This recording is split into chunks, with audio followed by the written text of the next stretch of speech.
It's very distracting having a cat meowing loudly in the background.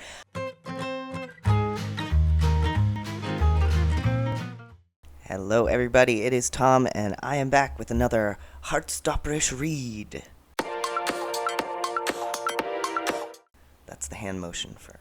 yeah. Anyway, so today I'm back with another Queer Book Rec, which actually is not from my bookshelf, and not from my collection of ebooks, but an audiobook that I randomly downloaded on a whim because I had some Audible credits to use, and it was amazing, and so I feel like I need to talk about it. I've literally just finished the book and just needed to discuss. So here we are, and yeah, if you like Heartstopper, I think it definitely fits into the feel-good, wholesome genre, and I really, really liked it so much that I've already ordered a physical copy so it may join the bookshelf. Yes, so let's talk about it. All right, so the name of this book is Camp. And it's a really brilliant title because it's set in a camp for queer kids. So basically these queer people created a camp where young queer people can come and be themselves and be safe and like do activities and have a fun time and just, have a great time being queer in a safe space. So the story centers on this kid. He's 16, so he's somewhere between guy and kid, named Randall. So Randy has been coming to the camp for like 40 years now. He's a theater kid. He's always in the show that the drama team puts together at the camp. His friends are all theater kids, and he loves wearing nail polish and makeup and dressing up in fancy clothes and things like that. But he has a huge crush on this very mask boy at the camp named Hudson. Okay, so Hudson is like a super jock. Like, he excels at all the sports. He's very, very masculine, and like, essentially the word that they often use is straight passing, which comes into things later. But Hudson also encourages everyone to be themselves. He keeps telling them, like, you can do anything. Queer people can do anything. We can excel. So Randy is really moved by this. So Randy falls in love with Hudson from afar.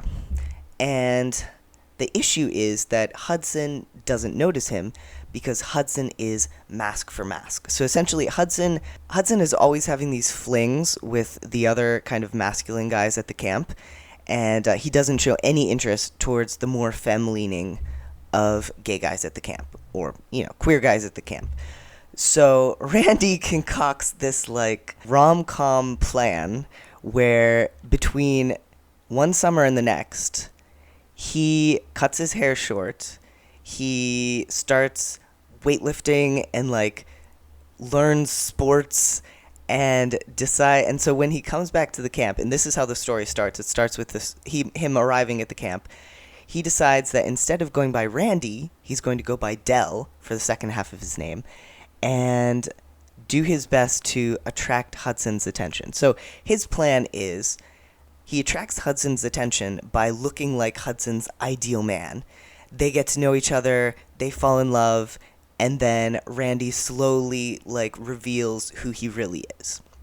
So, his friends, George and Ashley, who are both really cool. Like, there's a lot of YA books that I read where the love interest and the main character are super well-realized characters, but all the friends just kind of blur together. This is not one of those books. Like, all of the side characters are, chef's kiss. Like, they're all great. I liked them a lot, and they all had, like, personalities, which was fun. Yeah, so they are like, dude, are you sure you want to do this? This is insane. And it is kind of an insane plot, but it kind of works. So, like, it doesn't kind of work, it does work. Randy, as Dell, goes to the first day of camp, and, like, Hudson spots him almost immediately and is flirting with him.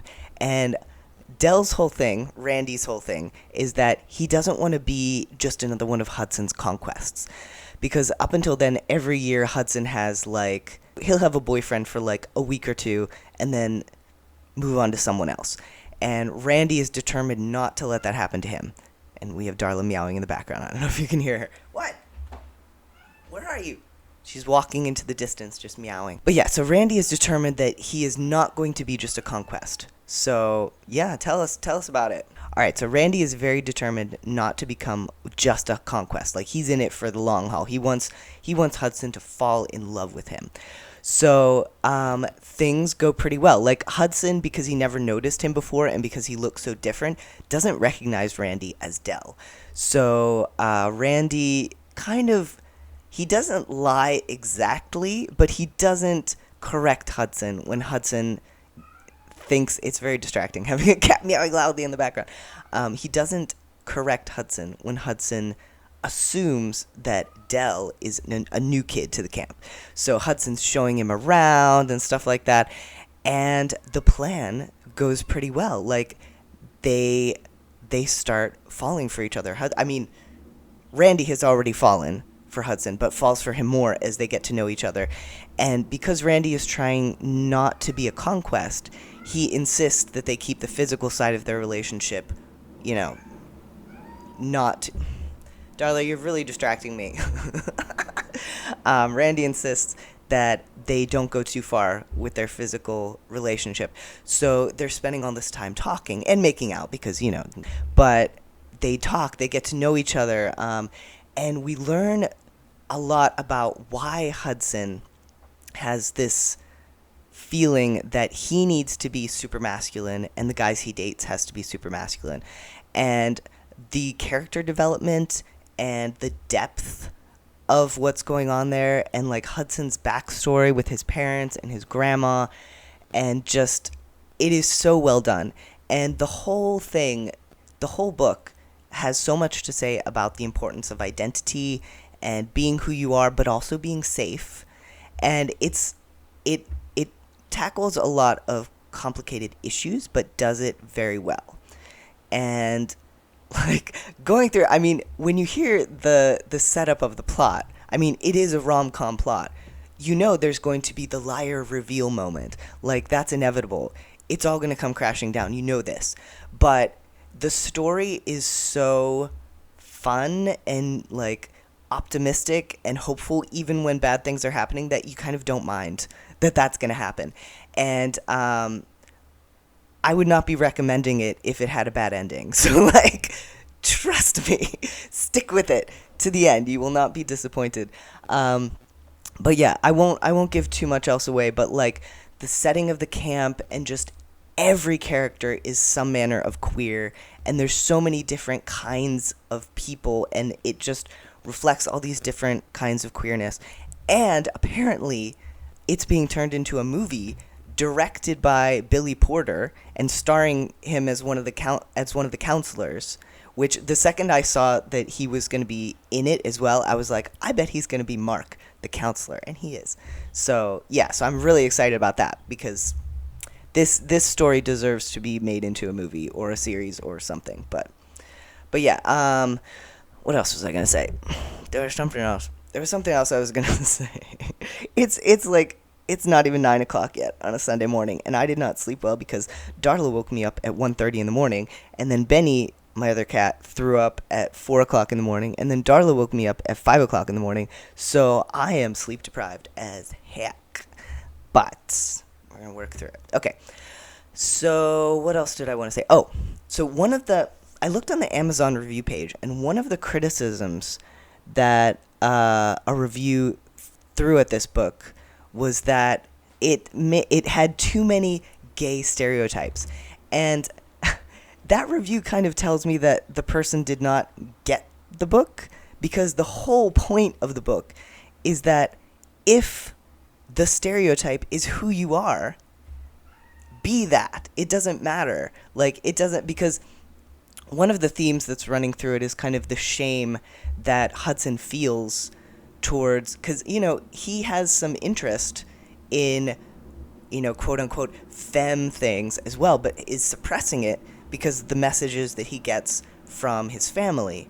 So the point is not that Hudson needs to be stereotypically gay. The point is that it should be okay for him to embrace all parts of himself, even the parts that fall into a quote-unquote stereotype. So I do not agree with that review at all. But in any case, if anyone has read or listened to this book, definitely let me know your thoughts. And yeah, I heartily recommend this one. I haven't read it with my eyes, but I listened to it, and the audiobook is excellent. Like the narrator, here, let me see. The narrator is Drew Kaiden or Caden, I'm not sure how you pronounce it, but he does a fantastic job. Like, there are audiobooks that I have listened to that have made me question whether I liked the book in the first place. Like, there's one book that I read first and then listened to, and listening to it, I was like, I hate this. I don't like this at all. And I think it was because of the voices it was because of the way the narrator was reading it. But he does a fantastic job. So yeah, I really recommend the audiobook or the physical book, and I'm really looking forward to the movie. I hope that actually happens, because I would love to see this, and I think it could be, if it's done well, it could be fantastic, because it's a really fun story with great characters and some really deep messages and great symbolism as well. Like, you can see the symbolism threaded through. It's very intentional, but not too hitting you over the head with it. So yes, I recommend Camp by L.C. Rosen. All right, well, that's all for me now.